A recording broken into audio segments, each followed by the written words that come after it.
Hello, and welcome to episode 24 of A Fit and Able Life. This week, we are joined by Leslie Covington.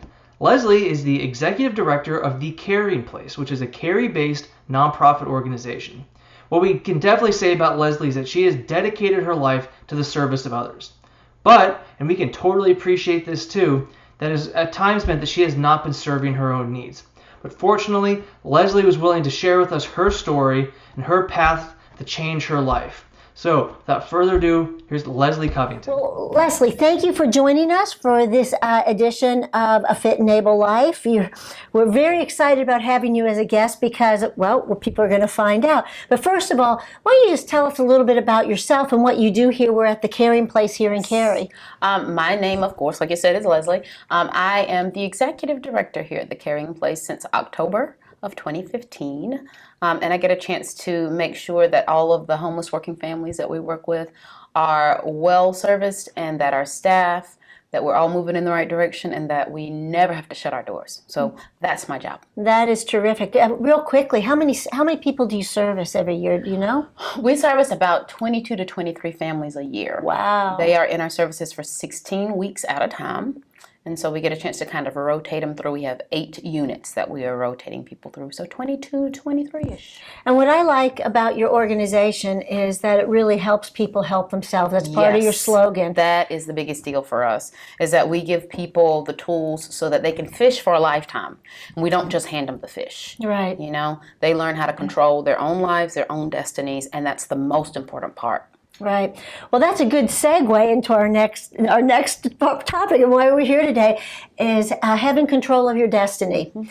And you and I met a while back, and you told me of your wonderful personal success with weight loss. Yes. Can you give me a little bit of history about your life up until you made that decision to lose weight?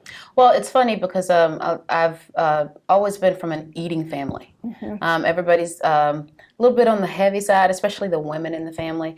And everything we've ever done has been centered around food. Everything we've ever done or enjoyed has been, hey, let's get together, let's eat. And I think it's a little bit of genetics and a little bit of just our surroundings, you know, mm-hmm. the nurturing part. We're nurtured to eat. So I've always been a bigger girl, always. Even in high school, in junior high school, I remember doing Weight Watchers with my sister. My sister was about 13 years older than me. So I've always had the challenge of trying to control my weight. As I got older and I went to college, it just got harder and harder because I had different focuses. Mm-hmm. It was getting through school. It was working. And so I did not focus on myself. Mm-hmm. I'll be honest with you. And so I didn't take care of myself like I should have. At around age 27, I actually found out that I had a blood clot in my right leg.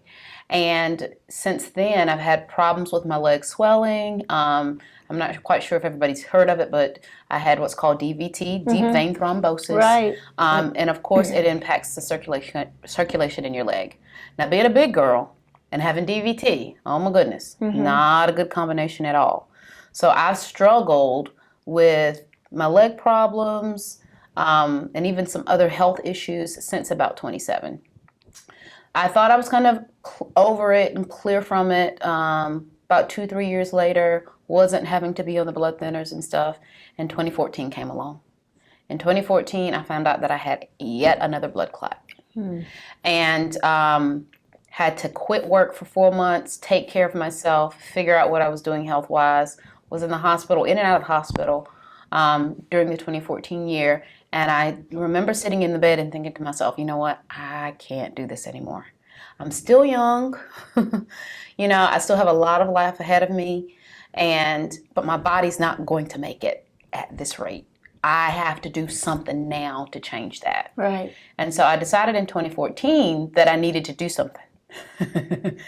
I didn't really do something until 2015. Right. March 2015, another one of those kind of revelation things where I'm laying in the bed and I'm thinking to myself, oh my gosh, I can't believe I'm up and down weight-wise.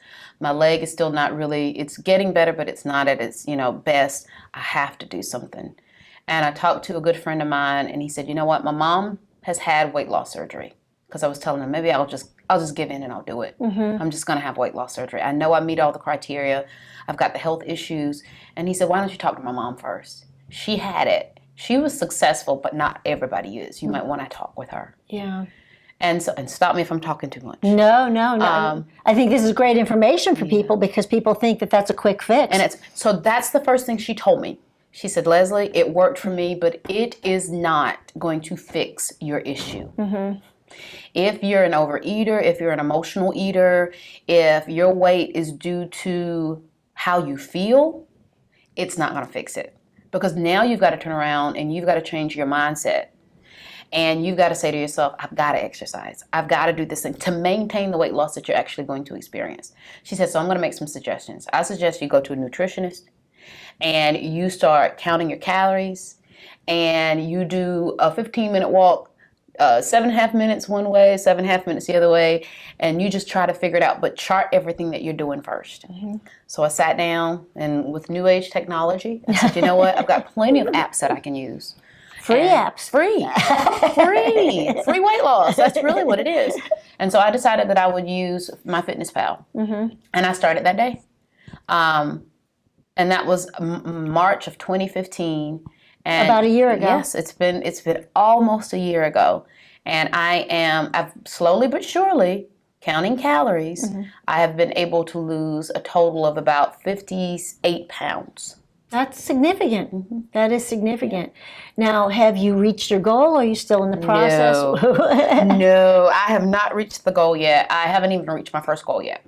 My first goal was to be, and I hope this is not telling too much, my first goal was to literally get under 200 pounds. I could not remember when I was under 200. I was probably middle school, high schoolish, and but I can't even remember. And I was like, you know what, this is a shame. And how tall are you? Because that gives some people perspective. I'm really short. I'm 5'3". Wait a minute. I am. Well, you're shorter than me. No. But I'm sorry. We are really short. I'm only 5'3". I see myself as a pillar of the community. There you go. And height doesn't matter. You can be a pillar regardless of height. But I'm only 5'3". And so my body's been carrying 200 and something pounds at 5'3". This leg has been suffering through that all this time. And I said, you know what, I've got to change something. Right, right. Well, that is still, even though you haven't reached your goal, you have reached a significant place in this. And tell me, when did you first start feeling success? When did you, because I know, as you say, it's a roller coaster, a bit of a roller coaster. When did you start feeling like, okay, this is working? It's not always easy, but it's working. I remember when I realized how my body loses weight. Because what I expected was the 2 pounds per week that you could lose. But for me, what usually works for me is strict calorie counting for about 5 days. And I do mean keeping at my 15,000, well, whatever it is. 1,500? 1,500, sorry. Right. 1,500. No, not 1,500. I want your diet. Oh, gosh. Nobody will survive. But 1,500 calories or so a day, 16, I think it was what it was kind of closer to. But starting with that, and then on the weekends, I kind of eat what I want. So I'm really, really strict, and then for 2 days, I'm a little bit more lax, and my weight usually drops the following week about in between. And it may even take 2 weeks for that to happen. So when I started to see the pattern of my weight loss, and I could actually tell, okay, I'm probably going to lose about this many pounds this week because I've seen my pattern, that's when I started to feel success. When I could put on my clothes, and they were shifting a little bit, And I was like, oh my goodness, I can actually fit things that I wore 12 years ago. Right. Then I was like, you know what, this feels good. It feels good. Yeah. It probably took me about 25 pounds to even realize I lost anything. Before that, I still saw myself as the same. And then people started saying, are you getting smaller? And I was like, well, I'm trying. Yeah. Well, it's interesting because I like the idea of recognizing that everybody has a different pattern of weight loss, because you get into these programs where they promise you 5 pounds the first week or 2 pounds. All the ads that, are just, they're very destructive to people that are trying to change their lifestyle. They really are. They're really destructive because they give you false hope. Yes. And everybody is different. So I like the idea that you have to realize your own pattern of achieving fitness. Yes. It's different for everybody. During that time period, you had to have times that you felt like, this is not working. Right. And Well, when I'm around family again, sometimes family, they can be the best thing and they can be the most destructive things in the world sometimes. But it's because, like I said, we like to eat. Holidays, I have to set my mind and say, okay, holidays coming. I don't care what everybody else is doing, but no pie, no cake, no candy. It's just not going to happen. Meat, veggies, few starches. And see, I think I'm a very strong person, but I would struggle with that. I mean, I grew up in a family. My family too were big eaters. I mean, we'd have pies, and we'd make 5 or 6 pies and cut them in quarters. I mean, a pie was a quarter of a pie, and so you get an eighth of a pie or something. Like, where's my piece? And so I totally understand that, and then there's emotion connected to that as well, the comfort of that as well. Well, did they support you in your endeavors? I mean, because if there's a family trait of that, did they support you in your mission to fitness? More because of my health than anything. They suffered with me through 2014 and my issue at 27, and because I said, you know what, I've got to do something different, then they said, you know what, we're going to make sure Leslie, there's no food around her that she can't eat. That's very supportive. That's actually very supportive. And I have a sister who's a nurse. And she has been the biggest support because she works with heart surgery patients post and pre and makes sure that they understand what they should and should not do. And so when I'm at her house for dinner, it's clean. It's clean. I mean, it's a good dinner. It's solid. It's a meat. It's veggies. And so she's been, both of my sisters, I would say, would have been the biggest supporters of me making sure that I lose the weight and just that I get healthier. Right. Yeah. Do people ask you for advice? Knowing people that know that you've lost the weight, because 50 pounds, that's nothing to thumb your nose at. That's significant. I have had folks walk up at church and say, what are you doing? And I'm like, not eating so much and drinking plenty of water, and moving as much as I possibly can. But yes, I do have people. I think it's always funny too when people think I've had surgery. And I'm thinking, no, number one, hopefully it wouldn't take me that long. I would be upset if I spent all that money and all that time and it took me this long. But yeah, I do have people who ask me, like, what are you doing? So what is your current walking? Are you still going 7.5 minutes out? And are you walking a little bit more? I try my best. I will be honest. I work at a very busy place and there's always something to do. So I'm probably have not been as active as I've needed to be since starting back in the nonprofit world. But the weather is nicer now. So in my car is a pair of my tennis shoes. I might have my nice shoes on right now, but I put them there so that when I get home, I take those shoes off and I put my tennis shoes on. I walk to the mailbox and it's a good heel. And it's not really, because I live in like a townhouse complex. So I walk there, I walk back. I have a young nephew that I spend a lot of time with. Me and him, we go to the playground and we run around.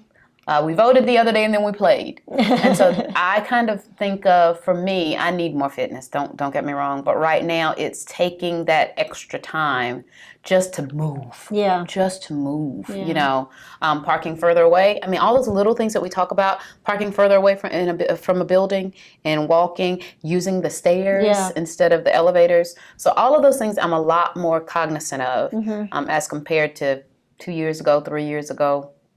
I'm thinking of ways to be active. Right. And in a busy schedule, that's important because a lot of people, especially, that working women, their time is tight. Their time is so tight. And we do not take care of ourselves. Nope, not at all. And I used to work for the Y. So it was always in my face then. And that's probably the other time that I was pretty healthy and that I lost a decent amount of weight. But we always had some sort of challenge that was going on. And so I don't have that anymore. Right. So I've got to put it back in my own life. And so that's why, I need to, it's funny, I got finished talking to some friends this morning by text, and I was like, I need 2 things from y'all. I need some Bible study something, and I need for us to walk. I need 2, that's the only time I need you. But I need that because it's like I need, especially as a woman, I need that support. Well, we have... and we just covered this with our accountability buddies, and it is true, and especially too if it's also your social time, because if you're not taking time for fitness, typically you're not also taking time for social. And that's the problem. Yeah. So I get both. Yeah, you get both at one time, which is very rewarding. Well, outside the weight loss, which is obviously a clear reward, what do you do to reward yourself beyond that? Do you just pat yourself on the back and keep going? No, right now I have a clothes buying goal. Uh-huh. So I have not purchased any clothing. I maybe have purchased maybe 3-4 items since I've lost weight. Everything else I've said, you know what, it has to be something that I've had in my closet for a long time, and I'm going to wear those things, kind of reward myself because I'm back in those clothes after all those years. But I'm looking forward to when I get below my way 200, well below 200 mark, that I can take myself on a shopping spree. Oh, that's wonderful. That is wonderful. I've always liked clothes, looking nice, that kind of thing. And so I'm really looking forward to that. Well, that's a great goal. And it's a good goal, too, that a lot of times instead of buying the clothes to accommodate the weight going up, buying clothes to accommodate the weight going down. And I look forward to that. Yes. And giving some clothes away, too. Around here, we're always trying to figure out ways to give to other people. Right. So I've already started taking the clothes that I'm going to give away and bundling them together. That's going to be both. It's going to be rewarding for me because I am giving to someone and because and they need it, and because I get, it's like me giving the weight away. Yeah. Not that I want them to be that big, but if I'm going to help someone, that's a great way to do it. Yeah, absolutely. Yeah. Absolutely. So, do you weigh yourself every day, or how frequently? I do. Do you? Yeah, I probably shouldn't. Yeah, is that troubling for you when you plateau? No, because it keeps me on my toes. Yeah. It makes me say, okay, you're not moving. Right. You got to do you notice if you go up a little bit? And that's when you... Well, I can tell. I already know that I'm going to go up. Based on what I've eaten, I'm going to go up a little bit. I did that for the holidays. Okay, I'm going to go up a little bit, get past it. And then I was like, okay, now you've got to get back on the wagon. Right. Yeah. Right. So I do. I unfortunately weigh every day. So now you and I met because we're going to be working with you on a 5K. Yes. And before we started, you said that your goal is to be able to do that 5K on Labor Day of this year. So that's what? It's 6 months away. 6 months. It's a good long time. It's a good chunk of time to prepare for a 5K. Are you looking at walking that or running that? Well, maybe a combination. You were talking about the 5K and not the 10K, right? Right. No, I'm not there yet. I'll take one chunk first. But I'm thinking hopefully I can do a little bit of both. Right. Yeah. So how are you going to start your training for that? Well, I am looking at my schedule, and I've said that I don't have any time. But I'm going to make that time. Right. Like I was saying, that's why I'm reaching out to some friends right now to start to at least putting it in my schedule. I make time for everything else. I've got to start making time for that fitness goal. I also like lifting. I do. When I was working out regularly, I'd do that more than I would do anything else, Well, and that's excellent, especially for women. I mean, that's a great way. Because you build that muscle that burns that body fat and ramps up your metabolism a lot. That's terrific. So I've been looking into some of the local gyms. I know there's one very close to here that, they're running a $5 special and they're open 24 hours a day. That's hard to beat, isn't it? Yeah. So I don't have any excuses. I don't have any at all. So I am at the beginning of making my plans for preparing for it. But I'm going to be ready. I know I am. Well, you've organized this so well so far. And so then once you reach your goal, how will you maintain that? Just keep the same behaviors up? And monitor it so it doesn't change again? I've decided that I have to count calories. That's just my thing. It's just like, the way I prepare to go to bed at night if I have a certain, routine. Right. That's what I have to do. Well, what would you have advice? I mean, obviously you're a very strong-willed woman, but what would you advise for somebody that's starting out that has not had success with, weight loss? What simple advice would you give them to get started and to stay with it? I probably would tell them to seek out someone who they've seen as successful first, and talk to them and see what works for them. And then literally just find what pattern of behavior works for you. If it's, if it is counting calories, then do that. If it is 5 days working out, while still watching what you eat, do that. But start trying to figure that out. Right. Admit you've got a problem. Admit that you're just too big. I'm sorry. That weight is your problem. I had to admit that. can I be good and honest? In the Black community, we're taught that curvy is better. And sometimes curvy turns into more than curvy really, really quickly. So you have to realize what in your life, what thought pattern, what is really making you that size. Confront it and say, okay, I have to do something different. Right. Curvy doesn't mean that I've got to be big. Right.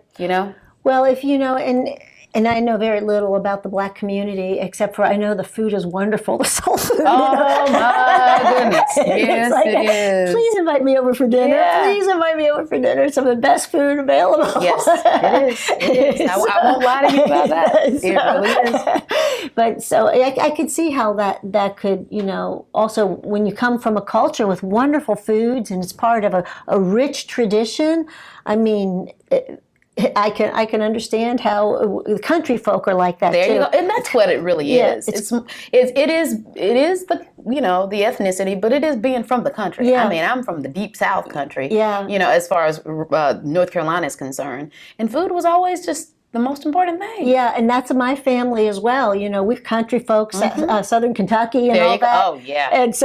And so food is it. You get together, there's food. I mean, my grandmother could sling potato salad to somebody across my the goodness. her plate's empty. So no, I get that. But one last question. You mentioned an app earlier. What was the app that you mentioned? MyFitnessPal. Did you try that one first and it was successful, or did you try multiple ones? I tried that one first. And it worked. And I just stuck to it.